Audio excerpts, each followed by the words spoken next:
¿Qué tal, amigos? Bienvenidos a su programa Testigos de Jesús, donde nuestro objetivo es contarle a ustedes de las maravillas que Dios ha hecho en nuestras vidas y por supuesto que también puede hacerlo en la suya. Hoy vamos a hacer una recapitulación porque es la segunda parte de este testimonio. Nos encontramos con el padre Hugo, a quien le damos nuevamente la bienvenida. Muchas gracias, Jonathan. Y recapitulando, un salesiano que a los 10 años agarra maletas y se va para El Salvador. Sí. Decide empezar a estudiar su bachillerato con la vista puesta en convertirse en sacerdote. Llega, termina el bachillerato y empieza su preparación hacia su objetivo opuesto, ser un sacerdote. Pero me llama la atención, hijo de Cucurucho. Exacto, sí. ¿Cómo pasó eso? ¿Cómo era su papá en la devoción de cucurochear? Sí, mire, él para las procesiones nos llevaba a la antigua, porque él era de la antigua. En eso no fallaba, y su sotana, su túnica había que tenerla bien, bueno. Pero él rezaba a su manera, yo lo veía cuando se levantaba, hacía la señal de la cruz, pero él a misa no, ni confesarte tampoco, ¿verdad? Y eso me preocupaba a mí como seminarista, ¿verdad?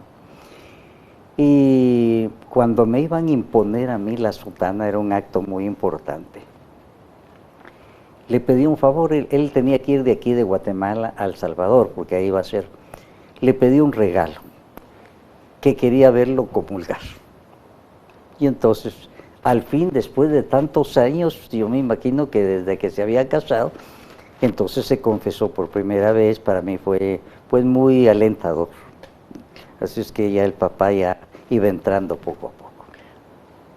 Hay muchos casos como este, que digamos, marcamos los católicos tarjeta en los lugares donde no precisamente es lo más conveniente. Sí. Saliéndonos un poquito de su testimonio y pidiéndole un consejo en este momento.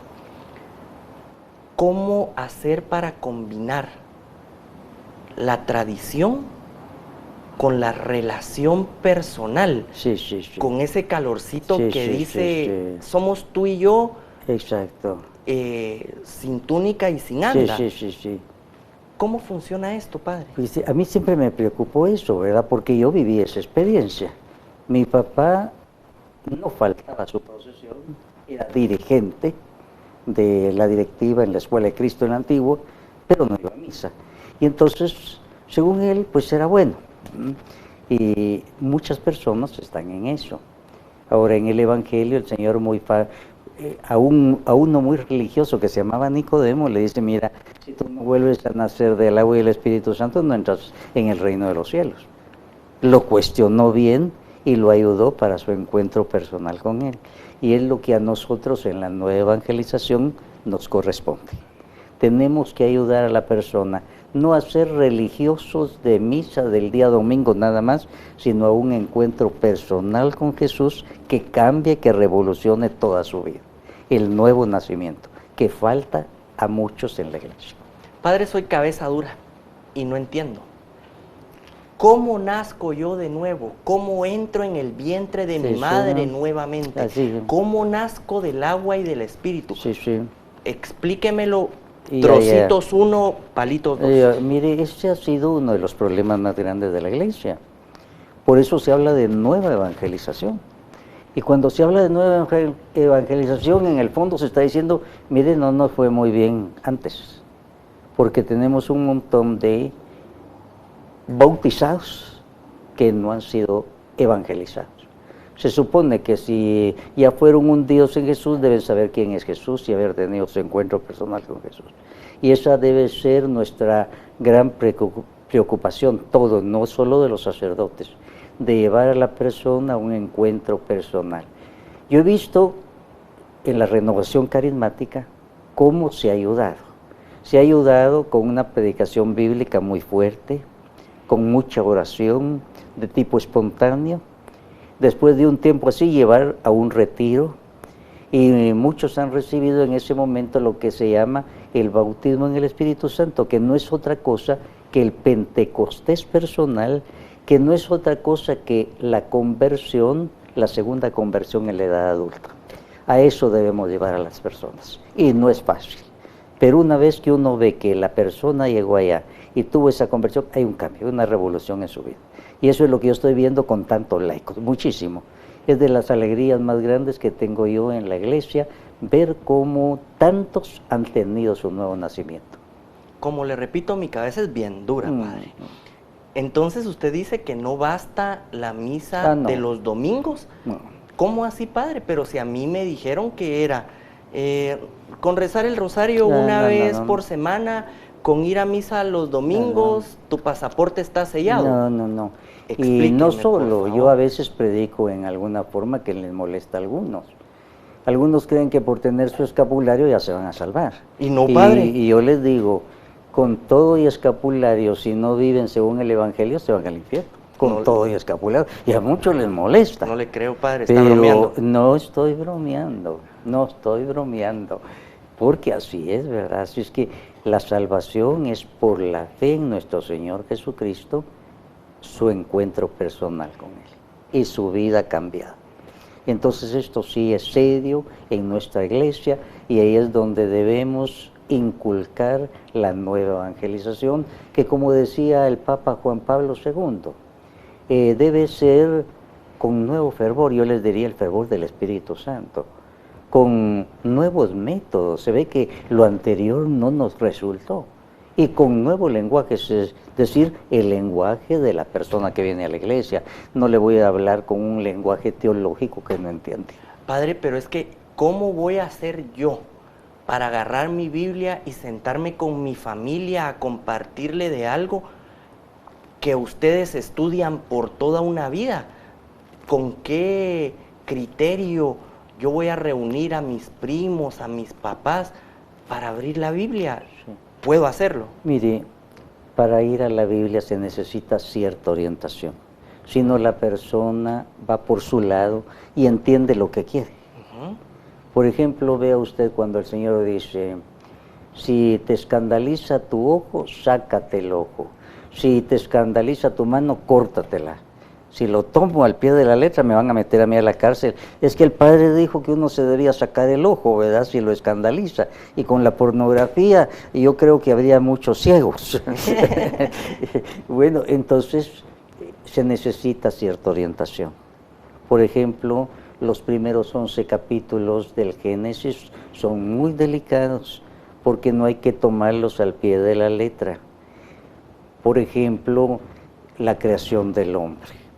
Si alguien va a decir en la universidad, mire, el hombre comenzó así, Dios hizo un muñeco de barro, le sopló aliento de vida y entonces vino el hombre, se le van a reír de él y con razón. Porque el que ha estudiado la Biblia sabe que aquí hay un género literario y lo único que nos quiere decir el autor bíblico inspirado por Dios es Dios hizo al hombre, pero no nos da detalles de cómo lo hizo. Únicamente nos dice que lo hizo a su imagen y semejanza. El chuchito, aunque usted lo quiera ver mucho, no tiene semejanza con Dios, no tiene espíritu. Yo sí tengo semejanza con Dios, alma y cuerpo. Entonces, tengo semejanza con Dios por medio de mi espíritu. Entonces yo ya tomé la decisión y quiero compartir con mi familia, quiero agarrar la Biblia, leer y platicar. Pero ¿están los padres dispuestos a llegar un día, Padre Hugo, mire, no entiendo esto, ayúdeme porque se lo quiero explicar a mi familia? La persona que nos está viendo ahorita puede ir en la iglesia católica a tocar la puerta del Padre y él le va a explicar y le va a decir... Son muchos, en la calle lo para cada uno, en el avión, en la camioneta, sí. Y está bien, pero mire, el católico instruido debe recibir un curso. No es un curso universitario, En mi iglesia yo tengo una escuela bíblica dirigida por unos laicos muy buenos, ya hace más de 20 años. Y hay gentes que apenas saben escribir algunos y otros que son profesionales. Pero se necesita cierta orientación para saber qué es lo que quiso decir el escritor. Porque aquí hablamos de el texto y el contexto. El texto dice eso. El texto dice, si te escandaliza tu ojo, sácatelo. Pero el contexto, ¿qué es lo que Jesús me quiso decir? Quiere decir que tengo que tener cuidado y tomar medidas extremas a veces para no seguir en la pornografía, por ejemplo. Muchas personas ya están drogados con la pornografía, es una droga. Y entonces tiene que tomar medidas drásticas. Eso es lo que el Señor decía, sácatelo. Padre, para ir entendiendo todas estas cuestiones que estamos hablando, muchas veces como católicos somos haraganotes y entonces no nos gusta el tema de tener que prepararnos, Sí, sí. pero es que es imposible que hablemos de lo que no conocemos. Exacto, eso. Que demos a conocer a Jesús amigos si no somos sus Exacto, amigos. no sé. Entonces, servir a Jesús no es una responsabilidad que podemos tomar a la ligera, No.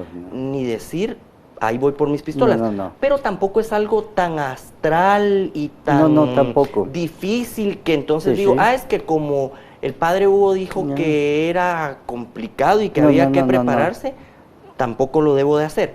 Ahora bien, habrá alguna persona que piense, ala, qué fuertes los sacerdotes, ahora tirándonos la chibolita a nosotros. ¿Ese mandato es de los sacerdotes fuertes o fue Jesús el que nos dijo, vayan, prediquen, platiquen, conviertan? Sí, el mandato del Señor es lleven el Evangelio y seguramente nos dice a nosotros, llévenlo con nuevo fervor, con nuevo método, con nuevo lenguaje. Es responsabilidad grande de nosotros poder compartir la palabra de Dios, también es culpa nuestra si no lo hacemos como se debe. Si lo hacemos con términos teológicos y la gente dice, ¿cómo sabe el Padre? Pero no entiende nada. Entonces, debo ver en qué forma le llego para que ellos comprendan el mensaje. Ahora, mire, nosotros tenemos esta experiencia. Dios es Padre y nos habla todo. Si alguien es carbonero, le va a hablar como carbonero. Y si alguien es ingeniero, le va a hablar como ingeniero. Dios llega a la persona como papá. Ahora, cualquier persona que sea sencillo necesita orientación, no necesita cursos universitarios, pero cierta orientación para la Biblia. Padre, ¿me podría usted recordar y nos podría recordar a nuestra audiencia cuáles eran las profesiones de los primeros seguidores de Jesús? Pues mire, yo pienso esto, si a mí me hubiera, si me hubiera tocado en aquel tiempo fundar una iglesia de allá, yo hubiera dicho, bueno, yo me voy a ir a la sinagoga, ahí están los que se han instruido, estos están preparados, ahí me puede ayudar alguno. Yo diría, esos chavos sí saben. Eso saben.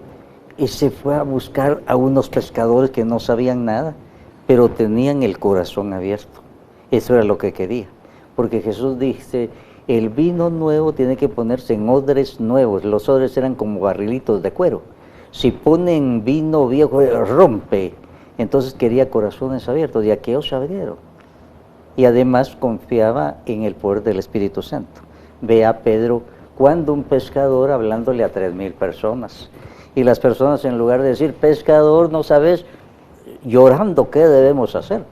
O sea, el poder del Espíritu Santo, más lo básico del Evangelio que Pedro ya tenía aquí. Porque Pedro no tenía la sabiduría intelectual de Pablo, por ejemplo. Pedro no escribió cartas como las de Pablo teológicas, sino escribió con la sencillez que él tenía. Pero qué cosas tan fabulosas nos dijo lo básico que le había enseñado Jesús.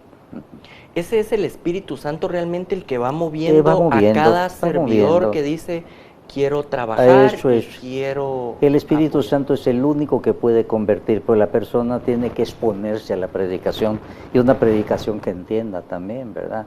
Porque la carta a los Romanos dice, la fe viene como resultado de oír la predicación que expone el mensaje de Cristo. Qué responsabilidad en la que usted está metido y qué gran problema en el que se metió. Pero muy bello. Hermoso, muy bello, me imagino. Muy bello. Y hago esta pregunta desde esta perspectiva porque acaba usted de decir que usted tal vez hubiera ido a buscar a la sinagoga. Exacto, claro.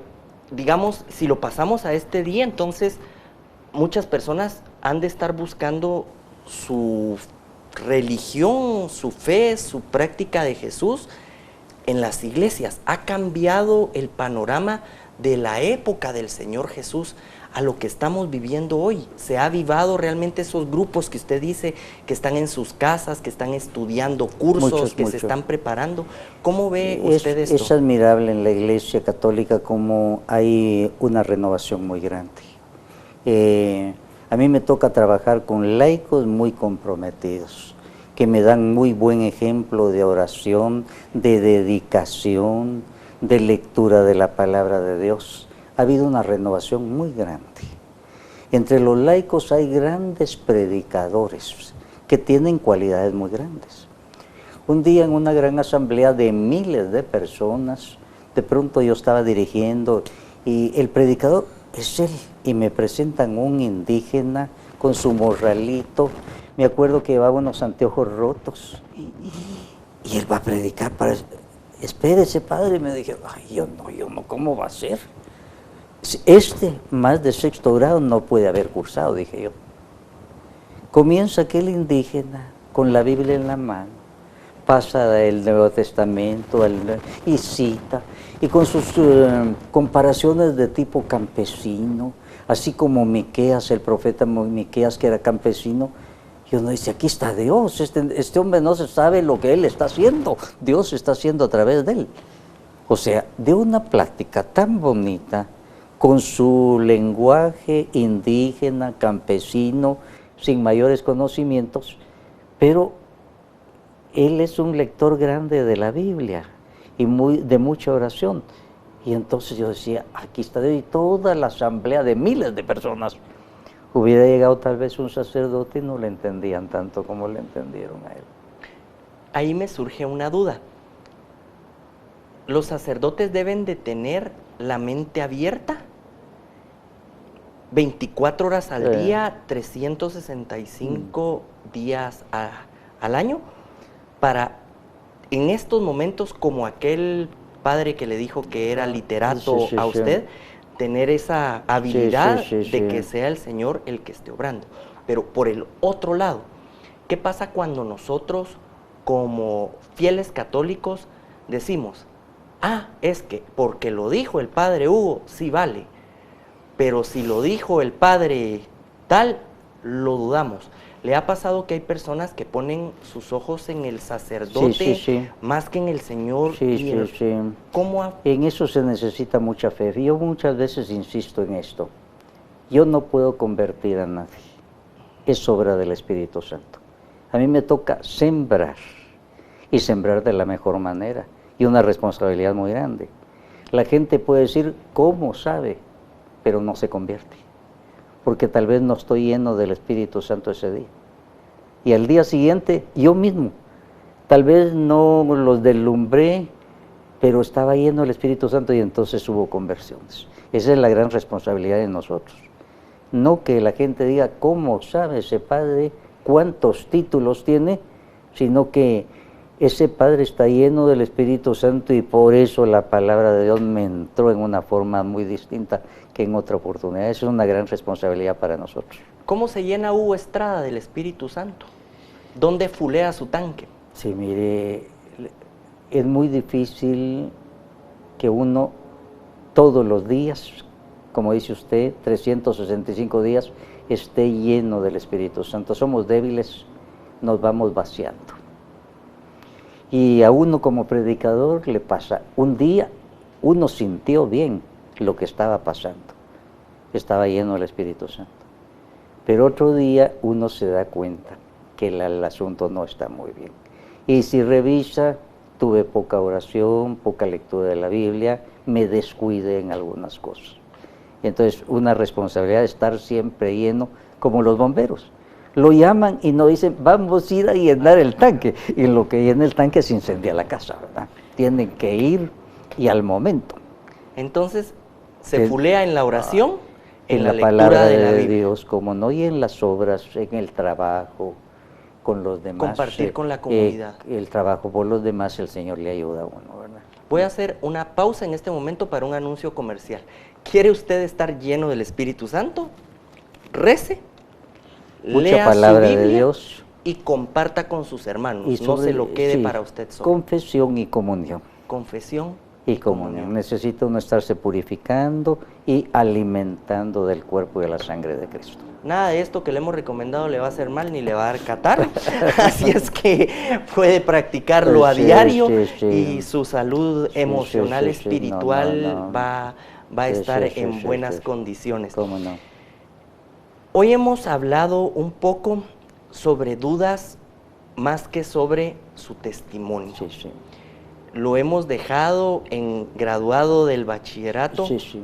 Pero por fe creemos que el Espíritu Santo en este momento era lo que quería que le lleváramos a aquellas personas que nos están viendo allá en casa. Pero para no dejar a la audiencia picada con su testimonio, se gradúa del bachillerato y ¿cómo son sus primeros años de capacitación para convertirse en sacerdote?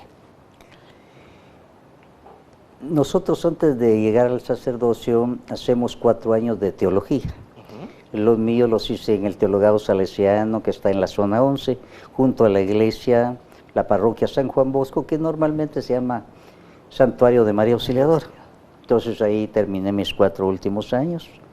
Éramos muchos, había de varias naciones, mexicanos, venezolanos, peruanos, ahí estábamos bastantes, ¿verdad? Entonces para mí fueron muy satisfactorios esos últimos años.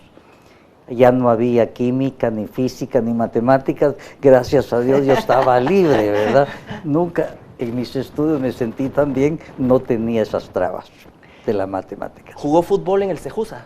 Ah, sí, todos jugábamos. Y teníamos, como le digo, éramos de muchas naciones, mexicanos, de todo Centroamérica, había muy buenos jugadores, y nos atrevimos a jugar con un equipo de primera que en ese tiempo era el IRCA. Era de la mayor, y llegaron allá. Nosotros no teníamos un sistema técnico, sino que era la resistencia, todos en el momento, y los del ISCA estaban locos, ¿verdad? Ellos no habían jugado con personas que todo el tiempo duro, ¿verdad? Porque nosotros jugamos todos los días, y sin ninguna técnica especial, sino la bola adelante, quedamos 1-1. Ah, un empate. 1-1, ¿verdad? Porque yo veía así, ¿verdad? Ellos no tenían, estaban descontrolados. ¿Cómo era? Aquellos que iban corriendo por un lado, por otro, sin ninguna técnica especial, pero aquella resistencia, ¿verdad? ¿Recuerda cuál fue la alineación? ¿Quiénes jugaron en ese partido? Bueno, había uno muy bueno, Mellado, español, otro Baseiras, también muy bueno. Había un portero. No, había un defensa Mangana muy bueno también. Todos ellos son sacerdotes en la actualidad, ¿verdad? De eso me acuerdo, ¿verdad? De eso me acuerdo, sí. ¿Quién hacía las veces de director técnico de ese equipo? Mellado se llamaba. Él estudiaba por su cuenta, eso sí. El fútbol. Sí, sí. ¿Qué estudio alterno ha llevado usted en su vida? Ah, bueno, después de sacerdote, mire, yo me ordené sacerdote y a los 2 años me mandaron a la Universidad de San Carlos. No, primero me mandaron a la Universidad de Landívar, porque en aquel tiempo uno tenía que ir vestido de sacerdote, así como ahora, ¿verdad? Vestido de sacerdote. Y nos mandaron a la Landívar porque era católica, comenzaba. El superior me dijo, ¿qué estás estudiando? Pedagogía. ¿Es lo que más te gusta? No, a mí literatura. Le dije, pero eso no hay en la Landívar, y como no se puede ir a la San Carlos uno como religioso. ¿Cómo que no? Me dijo. Yo tengo confianza en ti, te mando a la San Carlos. ¿De veras? Sí. Así es que vestido de sacerdote llegué a la San Carlos. ¿Quiere saber usted si el padre Hugo Estrada participó en la huelga de Dolores? No se pierda nuestro próximo programa aquí en Testigos de Jesús, donde hemos venido recorriendo la vida de un niño que a los 10 años ingresa para servir al Señor, se gradúa de su bachillerato, estudia para sacerdote, juega al fútbol. Recuérdese, usted también puede hacer la diferencia y usted también puede testificar de Jesús frente a los demás. Despedimos esta segunda parte de nuestro programa en el nombre del Padre, del Hijo, del Espíritu Santo, y que la paz de Dios reine en sus hogares. Hasta la próxima.